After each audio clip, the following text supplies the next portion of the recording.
This presentation is on writing as it pertains to our English language learners. So the questions that I aim to answer throughout the presentation are: what does the research tell us about effective writing instruction for English language learners? What does the theory of second language writing include? How is writing related to oral language and reading? How can the Common Core Standards and WIDA Consortium English Language Development Standards guide writing instruction for English language learners? And how can assessment of ELL's writing strengths and needs inform a teacher's choice of instructional approaches and methods and strategies? So to provide some introduction, we know that writing is one of the most important skills students learn in school. It's crucial to ELL students' academic success. So they face a challenge of learning to write in English before they speak it proficiently, which is, if you think about it, really like a burden that they're trying to write proficiently before they can even speak it. And as a native speaker, we're learning it in the opposite direction there, and we're able to master one before having to work on the other. So we've talked about this before, but this idea of having to catch up and having to work almost twice as hard to be at the same level as their English speaking peers. So this adds to that. They may need more of everything than proficient English speakers. So procedures, content, practice, and feedback, all of that is really crucial in supporting our English language learners. Unlike native English speakers, English language learners begin with an intact level first language and developing knowledge of spoken and written English as a second language.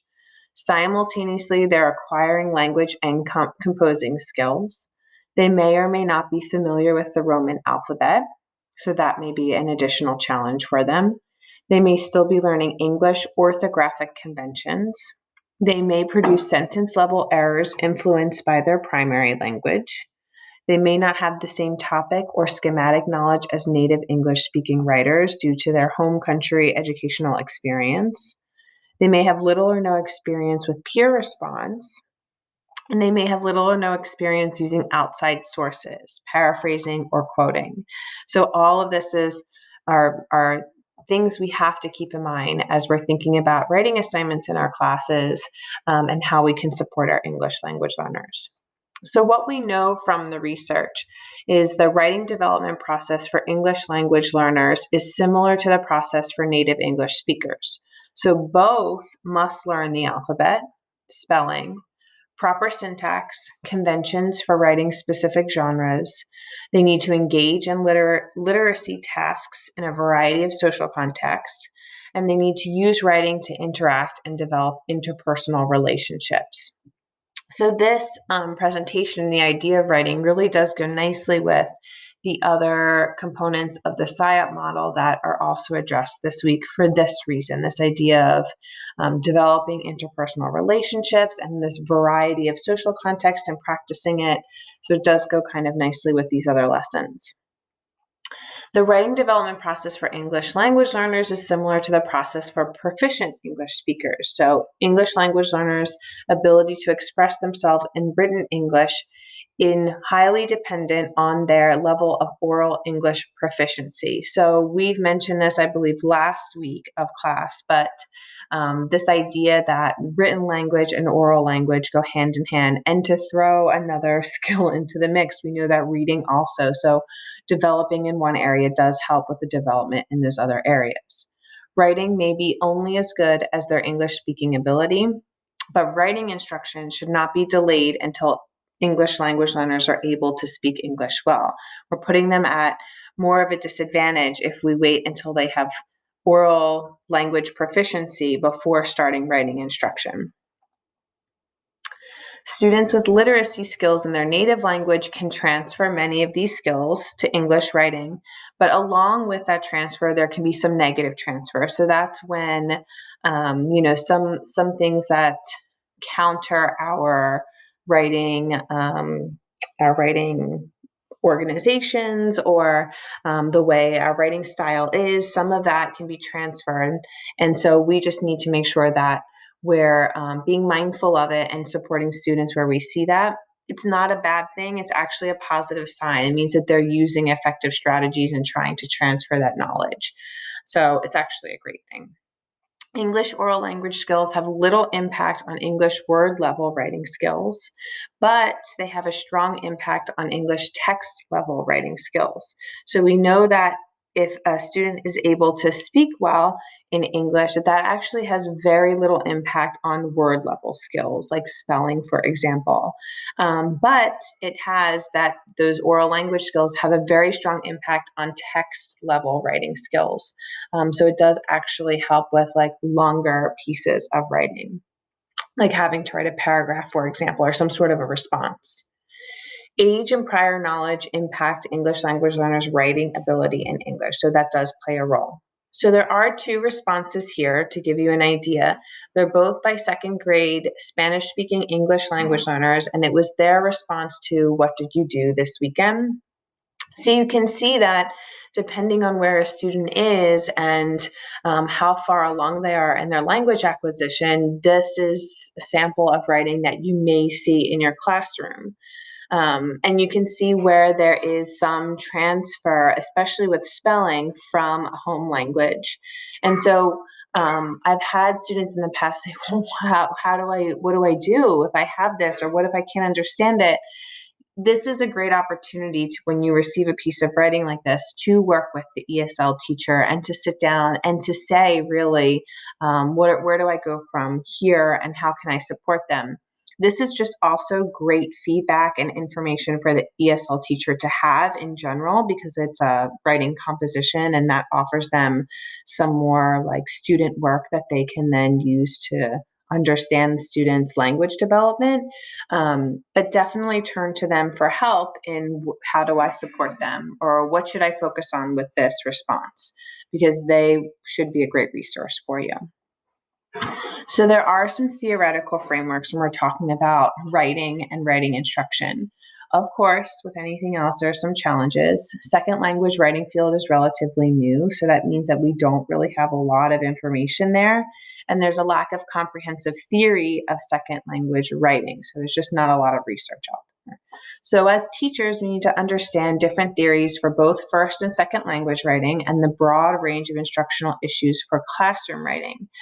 So just being mindful that there are lots of different ways to handle this and that no one way fits every student. And this is something we've discussed even in our discussion assignments in this class. So I think we all really have a handle on that. We need to look holistically at ways students draw on their home languages and English as they develop their writing skills. So we mentioned already, I did earlier in the presentation, this relationship between reading and writing. And we know that there's a strong relationship between English language learners' reading and writing ability in English. And it makes sense. It goes for, English speaking students as well, all students. If they are continuing to develop their reading skills, they're becoming more aware of grammar and the way we can organize information and conventions, stuff like that. And then that becomes, as they notice it and as they become aware of it, they can start to then imitate it and mimic it in their own writing. So the more students read at appropriate levels, which is important, the more vocabulary and language structures they will acquire. This knowledge then can be used in their writing. So the more students read, the more they write, the better they write, and then the less apprehensive they are about writing. And so that's really important too. Writing can be a very daunting task, especially for a student who's struggling with the language.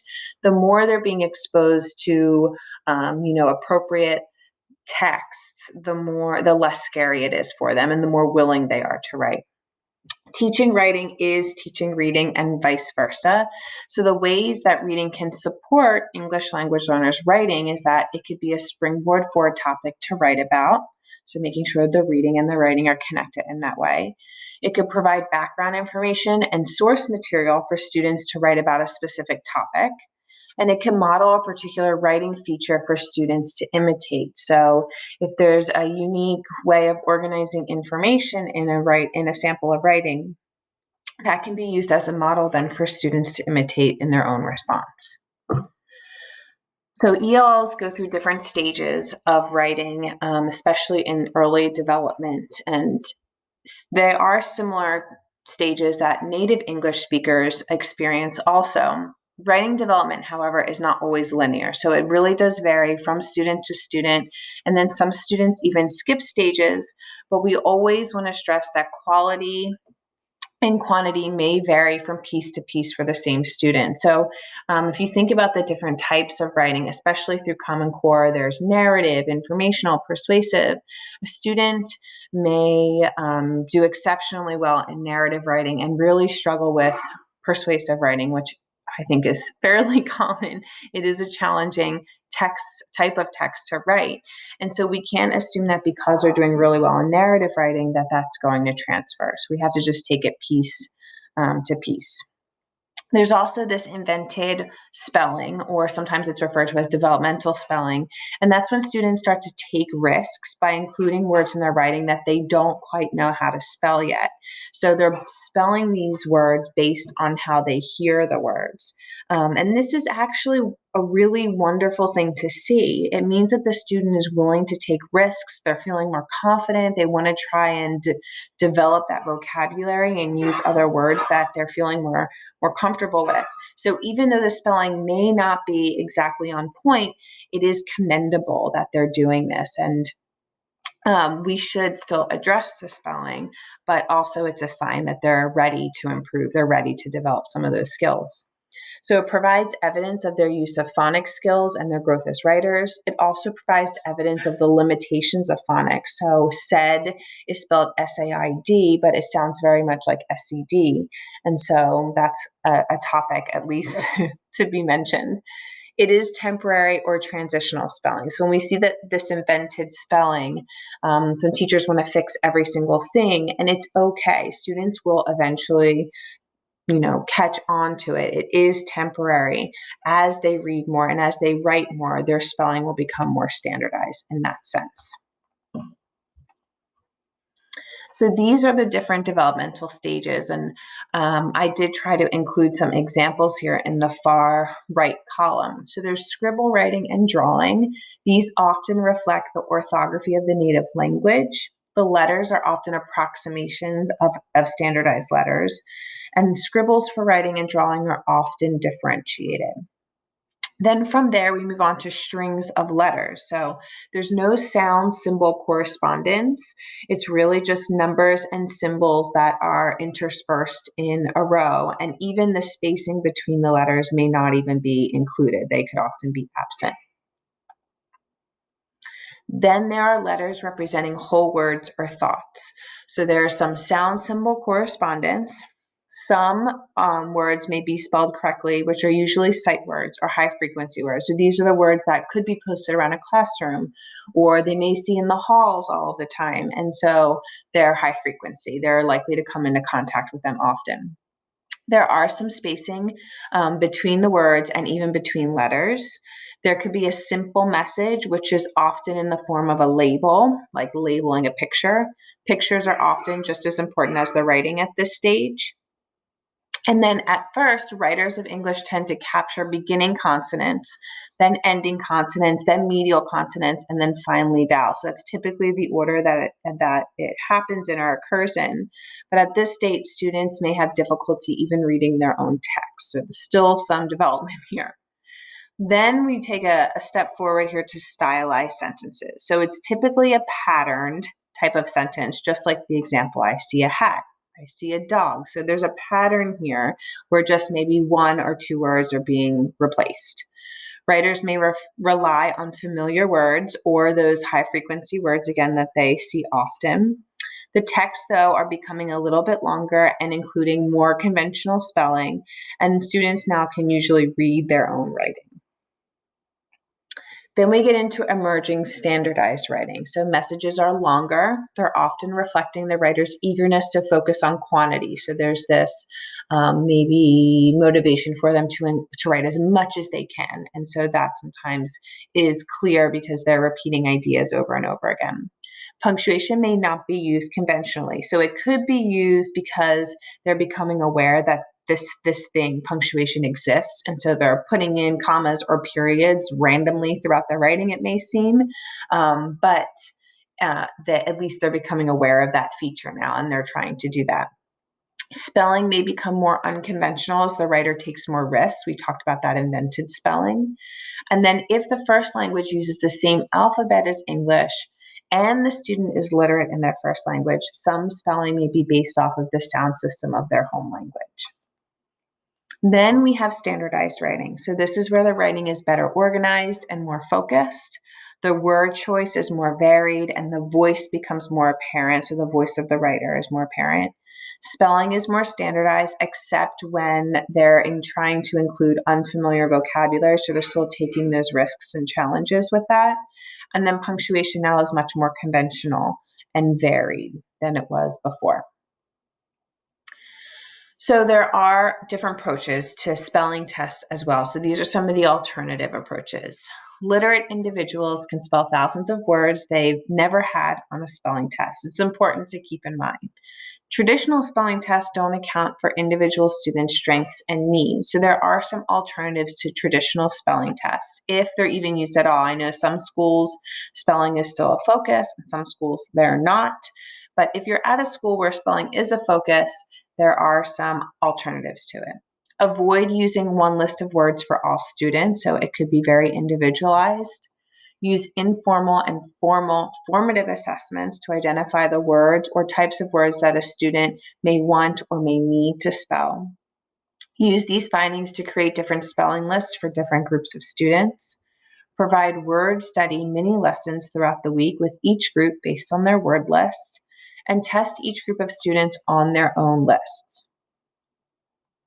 If required, to use a prescribed spelling curriculum. So there are some schools that use a curriculum that is very prescribed and they follow that for every single grade level. So if that's the case, you want to ensure that English language learners know the meaning of each word so that they're providing vocabulary instruction as needed. You could give a pre-test to see which word each student already knows how to spell, and then based on that, only require the students to practice and do homework with the words that they got wrong or that were incorrect, so that you're already narrowing that list down, because sometimes it can be somewhat burdensome with so many words. But if they already know some of them, you can narrow that list down. You could also provide a word study mini lesson to small groups based on the words that they got wrong, so they're getting more individualized instruction there. So Common Core state standards for writing, we've been talking about this with each of these different skills, reading and oral language. The same is true for writing. There are Common Core standards for it. So they're designed for all English proficient students, but apply to all students in Common Core states, including English language learners. So these standards stress a broad range of writing skills and particular genres of writing that are critical for college and career readiness. And there are significant shifts that include the focus on writing argumentative and informational texts and producing writing featuring evidence grounded in text read rather than on students' personal experience and views. So that means that just like you may have seen on a standardized test in the past, Common Core standards are requiring students to complete or compose, I should say, a piece of writing based on a text that's been provided to them. So they're including evidence from that text. And so that's been a shift from traditional standards. We already know, hopefully, since I mentioned it, that WIDA is a great resource for any teacher who has an English language learner. And WIDA has those can-do descriptors. I've included a link in a previous presentation that takes you right to the website, but you can easily Google it. So I included the writing can-do descriptors for each of the different levels that an English language learner may fall under, just so we could see the difference from level to level. So the first level, entering level, the student can label objects, pictures, and diagram. They can draw in response to a prompt. They can produce icons, symbols, words, phrases to convey messages. Then at the beginning level, they can make lists. They can produce drawings, phrases, short sentences, and notes. They can give information requested from oral or written directions. And then as they move on to the developing level, they can produce bare bones expository or narrative text, compare and contrast information, describe events, people, processes, or procedures. And then in level 4, they can summarize information from graphics or notes, edit and revise writing, and they can create original ideas or detailed responses. And finally, this bridging level, level 5, they can apply information to new contexts, react to multiple genres and discourses, and they can kind of take a look at different forms from the same author or genres of writing. And so sometimes when you find out you have an English language learner in your class, you'll know what level they're in. They might give you, oh, they're a level 4 student. And so then you can go to WIDA, take a look at these can-do descriptors for these different skill areas, and you can see what the student should be able to do, what they can do, so that the assignments or the activities you have in class, what you can have a better gauge rather of what they'll be able to do on their own without scaffolding or support. So writing to, with, and by English language learners. Writing to, with, and by English language learners provides a framework for the teacher to model and scaffold the writing process and help students become confident, skilled writers. So this is just an approach to writing that allows the teacher to really model the whole process that teacher goes through when it comes to writing, in hopes of supporting the student a little bit better. So writing to is modeled writing. So really going through the action and thinking aloud and explaining exactly how you go about doing that writing. Writing with, we see shared writing, guided writing, and interactive writing. And I'll get into into all of these over the next few slides. And then writing by English language learners is journals, process writing and writer's workshop, and then support for independent writing. So writing to, this is where teachers are demonstrating the writing process by producing a text in enlarged print. When it says in enlarged print, it just means that it's typically projected in front of the room. So whether you're using an overhead projector or it's being projected from your computer, it's just projected so that students can see it. It can be written using writing easel, whiteboard, chalkboard, overhead projector, whatever it is. We just want to make sure the whole class is able to see it. So the teacher controls the pen, so to speak. The teacher is writing essentially and composes and writes the text on his or her own. Then the teacher thinks aloud as he or she is writing. And really that think aloud process is where we show our students how we're deciding on words, content and grammar, vocabulary, punctuation, how we making changes while we're writing to improve the writing in some sort of way. The text should be kept brief, and they should focus on genres and skills that the English language learners need to learn and use in their own writing. And then this should be kept on display for students to refer to while they're writing. So this is a model. So we want to make sure that it's still projected while students are practicing it on their own after you've modeled it. Topics could be current themes under some sort of unit of study that you're working on. It could be extensions of read aloud or shared readings. It could be a morning message. But this is an effective tool for teaching vocabulary and meaningful context. Students could also draw pictures next to new words that they're unsure of. Shared writing then is students write with the teacher to help compose the text. So this is writing with. This is now an interactive sort of activity. This ensures the text is comprehensible at their current level of English proficiency because the teacher is there to support in that way. So the teacher is in control of the pen, so to speak. That means that they're typing or they're writing, and then the students are dictating the text. So they're making decisions about content, the vocabulary, the conventions, the grammar, the style. Teachers are facilitating this though, so it's okay to ask questions or remind them of lessons past so that they are making appropriate decisions. It's an effective tool for teaching new vocabulary and grammar to English language learners, and it allows them to focus on strategies and skills that they're lacking in their own writing. So the topics, again, could be anything: current themes, extensions of books from read-alouds or shared readings, descriptions of shared experiences, or to introduce and practice new genres. Graphic organizers could also be used with this, and this could be to help them model the pre-writing stage, or to see the relationship between ideas before they start writing as a class. And it could also help them generate ideas and vocabulary. So before the class starts writing as a whole, an organizer could be provided so that they can start brainstorming beforehand. Guided writing is when teachers are guiding students through a particular writing activity. So it's designed to address an area of need within students' writing development.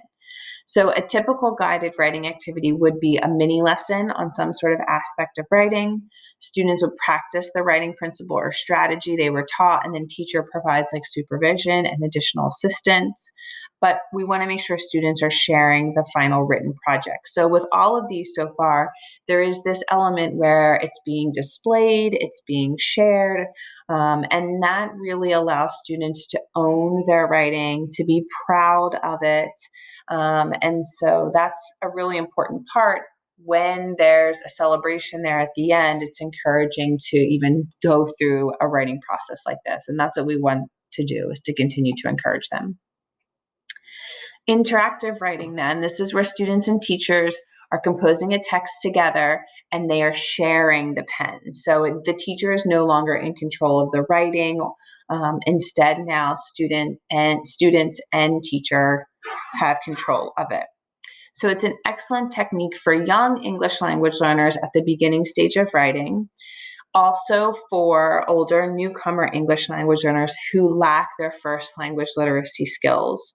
And for any student who's learning the alphabet or letter formation or letter sound correspondence. So with this type of writing, the teacher guides students to orally form a sentence.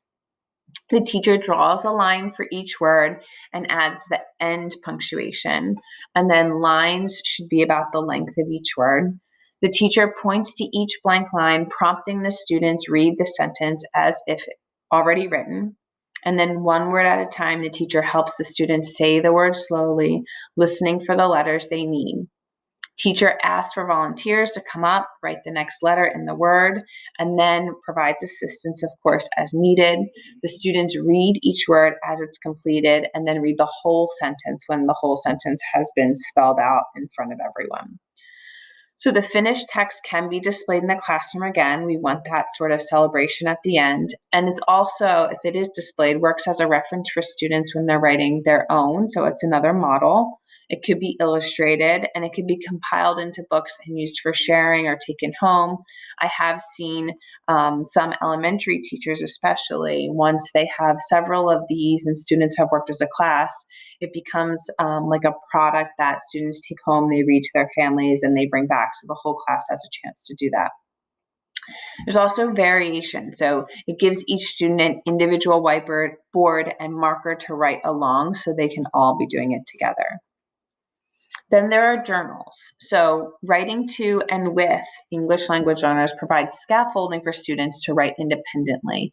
And that's always the goal. So even though a lot of these activities so far, the teacher plays an active role in all of this to provide scaffolding and support, the goal is always to get students to be independent writers where they could be keeping their own journals. So slowly, as they develop this writing proficiency and these writing skills, we take away some of that scaffolding, some of that support, so that they are doing more and more on their own. The journals provide opportunities for students to write independently every day, practice what they've learned, and then from modeled, shared, interactive, and guided writing, they can continue to, practice those skills and then move through the stages of writing development. So ideally, the research suggests 10 to 30 minutes daily that students should be writing in a journal. Older, more proficient writers may be given more time, but it also depends on the objectives of your class and of your lesson and what seems appropriate. Journals also provide student choice versus teacher assigned topic. So students generally should be free to write on topics of their own choice, but sometimes they need guidance to generate topics that they can write about. So oftentimes what I've seen is a teacher will provide some sort of question or overarching category, and then students choose within that category to write about what they want. And if it's a broad question, then there's still a lot of freedom for them to write, to journal what their own response to that question. And so there is, while the teacher may be narrowing the scope, the student still has some choice. It's also corrective feedback rather than corrections. So we want to model the correct spelling and forms through interactive responses to student entries. It is important that if you're assigning journals, you are also reading them, especially when we get to like dialogue journals, and that you're providing some feedback. Journal entries enable teachers to quickly ascertain student strengths and needs and then determine which strategies and skills to focus on moving forward in other lessons. It also serves as a great documentation of students' writing development over the course of a semester or a school year, whatever it may be, because then you have this record of where they started and where they ended. So guiding students through the stages of the writing process. And this is especially as we're talking about the whole writing process and then writers' workshops. We first want to focus on ideas and then take care of any correlations related to grammar, spelling, and mechanics towards the end. So we want to get students in the practice of getting all their ideas down first, not caring about the grammar or the spelling or the sentences or the paragraphs, and then kind of breaking it all down later on in the process. So there are 5 stages: pre-writing, drafting, revising, editing, and publishing. And a writer's workshop is a collaborative approach for teaching and guiding students through the writing process stages. So in the pre-writing stage, this is where we just get ideas together, we determine the purpose of writing, we maybe consider who the audience will be, decide on the main idea and supporting details. And so there are some strategies you can take: talking over the idea with peers or with the teacher, drawing pictures, and this works really well for students who are at the early stages of writing development. Obviously, if you remember that chart, since pictures are such a great part of their writing. Brainstorming to create lists of things that they can write about, or a list of supporting details to include. They could close their eyes and visualize what they want to write about. And so this works really well when there's descriptive writing, because you can ask them to like focus on what are they seeing at the moment, what are they hearing, what are they smelling. Using graphic organizers and creating an outline for organizing the text. Then we have the drafting stage, where we just want to encourage students to get down all their ideas on the paper as best they can and as quickly as possible. So that we just want to focus on the ideas at this point, not to worry about grammar or spelling. And then the first draft should be evaluated by how consistent it is with the purpose. So if it's addressing the topic or whatever the purpose is, and the appropriateness for the target audience. Then you go into revising, where we're reading over, we're rewriting, maybe adding more details or more support, removing sentences that are off topic. And this is where we should be getting help from peers and from the teacher. So students could meet in peer response groups and read their drafts aloud, and then they give feedback to each other. Or they can meet individually with the teacher, where the teacher reads the draft and then they talk about it together, and the teacher may ask questions or provide suggestions. And then editing stage. So this is where they're going back and they're correcting it for spelling or mechanics or grammar. Student could find errors and correct it on their own, or they could get help from that peer response group or help from the teacher in a conference. And so oftentimes I'll get the question, well, how do I correct it? Or how do I go about doing it? Because if you're thinking about those writing samples I showed you early in the presentation, there may be a lot there. And so what do I do? And you really have to consider a couple of things. What is the student ready to learn or to correct at this moment? And also, what errors are interfering with meaning? And so I'm actually jumping down here to the bottom. I'll go back up to how to correct it. But that's what you want to focus on when you're looking at a piece of writing, is which errors here can we tackle as a student ready to correct, and then which ones are interfering with the meaning, because we have to make sure that we address those then. But keep in mind that the text does not have to be 100% free of errors, especially with an English language learner. That will be so daunting for them if they got a piece of writing back and just everything needed to be slashed and changed. You really need to prioritize. And this is a great opportunity to talk with the ESL teacher and decide, what feedback do I give here? How to correct them? There are direct corrections and indirect corrections. So direct corrections indicate errors that provide the correction. You then have said, no, you need to change it to this. And so you're being very direct with that. Indirect corrections work really nicely when this topic, the grammatical error has already been addressed and in like a different lesson, or the student has already been working on it. And this is where you can underline part of the sentence and say there's an error here, and the student then has to try and find the error and change it.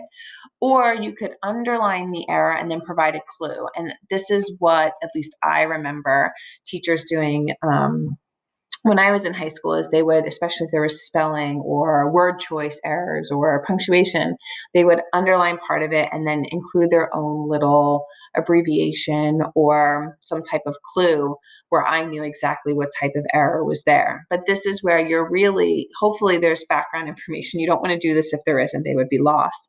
But there's some background information. There's been a lesson, or the student has been working on this, or maybe it was a vocabulary word and the spelling's incorrect. And so just by underlining it and offering them some insight, they now have to go back and recall that information. And then, because we always want to have some sort of celebration at the end of writing, there's this publishing stage where there's a final draft. And then we can sometimes make that available to others to encourage this writing process and to really allow them to own this piece of writing. But this is really important. It helps English language learners develop a sense of audience, first of all, but also realize the importance of having writing well organized and correct to convey their meaning. And it makes it much more authentic. So it's more meaningful than a teacher just reading it and placing a grade on it. Now it's something that's being celebrated and shared. So there are also scaffolding we can use for independent writing. We know there are word walls, and this is actually a link. It'll take you to a Pinterest page where there are wonderful examples of how word walls are used, mostly in elementary classrooms, but not always. I've seen them in, I'm thinking of a science classroom in the secondary level, because there are vocabulary words that are so specific to that, those units. And so they've had word walls for that. There's thematic word charts, personal word books, which has been mentioned before in another presentation, but this is where students are being more independent about keeping track of vocabulary. Dictionaries, this idea of ask three, then me, and then, of course, mini lessons. So writing across the curriculum, I know we've said this many times, but this idea of every teacher is an English language teacher is true. And so just like we have reading across the curriculum, there's also writing, because we're probably doing a lot of reading and a lot of writing in all of our classes. So students write to learn all day throughout content areas. And so oftentimes writing assignments, they encourage, I should say, writing assignments to be frequent and short, because this increases students' involvement in lessons. They can check for student understanding of concepts, and then it promotes student thinking about academic content. So there are 5 types of writing. There's the first type, which is just to capture ideas. So students write one draft, they get a minimum number of ideas down, and then the writing is evaluated as complete or incomplete. And then there's writing to respond correctly. And so this is where students are writing one draft to demonstrate understanding, and then it's evaluated on its correctness. And then there is writing that's just to edit for focused correction areas. So students may be writing a draft with the intention to targeted writing skills. So no more than 3 writing skills should be focused on at a time. And then the fourth type is to peer edit for those focused correction areas. And so this is where the writing is critiqued by a peer in those different targeted writing skills. And then the last type is writing to publish, where students are producing some sort of publishable piece, and this is evaluated for content and form.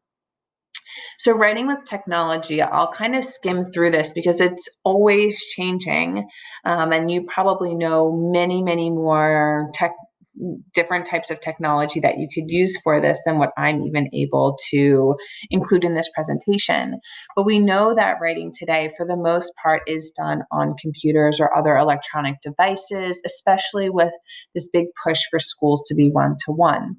So the internet is a really important source of information for students to support the types of writing that we see are being required and addressed by Common Core. So the term multiliteracies emphasizes that students must engage in a wide variety of literacies where written communication combines written text with spoken word, music, images, and videos, so that these different types of literacies are all included. Many digital texts, like the create your own adventure stories, first thing that came to mind, are not linear, right? So they really take readers to new entries or blogs or postings, and so it's not a linear fashion. And the Common Core Writing Standard 6 calls for students to use technology and the internet to collaborate with others through writing. So, with that, we know that there's a lot of writing done with technology. This first one is word processing, and this is what I think most students are familiar with using Microsoft Word or Google Doc. And there are a lot of features there that can be helpful. The spell checkers, dictionaries, the thesaurus, translation tools, especially if you're in Google, the comment feature or track changes depending on what you're using. And then the idea that Google stores files online, people can collaborate, that allows for interaction between students and even with the teacher. So this is one way of writing that's really beneficial. There are also short narratives that are produced and published using digital tools on the computer. And these can be creative and powerful process for English language learners as they engage with multiliteracies, those different literacies that are all involved in learning and writing and digital skills that are needed. So I have some examples here, like personal narrative that are produced as videos, iMovie, VoiceThread, Little Bird Tales. I'm sure there are many more that you know. So we also want to make sure that because there are all of these different ways of communicating with technology, that we're being mindful of the standard writing that's taught in schools. And so because texting, for example, sometimes the language is abbreviated and spelled differently, we really want to make sure as teachers that we're stressing audience and appropriate situations to use that texting language and then when to use standard English because it does need to be addressed. So that's really what this is all talking about. There are times where texting is appropriate and are times when it's not, and we need to make sure students are aware of that. Online message boards are another way to engage students in writing online, like Google Groups, Moodle, Ning, Edmodo. There are probably many more that you're familiar with as well. And then there's this idea of key pals that are specific to English language learners, where English language learners would send an email to another student or another person who's an English speaker who has been trained to support English language learners in this way with their writing. And so then they become pen pals, so to speak, via email. There's also multimedia presentations where, like Google Slides, for example, or Prezi or Keynote. But then also these online posters or other ways to present. I was thinking of posters like through Canva or Glogster. But these are all ways that we can engage students in writing with technology as well. Blogs, tweets, and wikis are another way to do that, especially when the writing may seem daunting. I've seen teachers, as a step in this writing process, they'll ask students to compose a tweet. So they have to answer a question, but they're only given 140 characters. And so it can't include all the details. It has to be like bare bones, so to speak. And then from there, they begin to stretch it out and add all of the other details. But it's a great starting point. And sometimes that idea of writing a tweet is engaging for them. So assessing writing, we're getting now to the other end of this as a teacher. How do we go about grading it and assessing it, especially when there are standardized tests with such high stakes involved? So we know that on these tests are multiple choice questions used to assess student writing ability because it saves time and money. The only real way to assess English language learners' writing is to read something that they've actually written. It doesn't matter what they're able to answer with a multiple choice. You need to be able to take a look at their written compositions. So most states include writing prompts on their tests. They typically focus on a single genre, and because of that, there's a pressure to teach to the test and raise scores. So students lose out on learning a wide variety of important genres and purposes, and it constantly reinforces the idea that the purpose of writing is to pass the writing test, not to enjoy writing or to become a writer.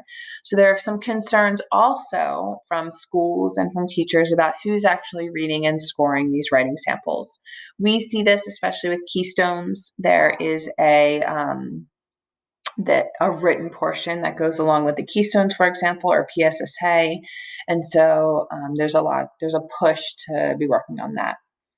In real life, though, people rarely write the kinds of essays that are required on these state tests. So instead, we're writing emails or text messages or lists, that sort of thing. So we need to, as teachers, ensure that students are exposed to a wide variety of writing styles.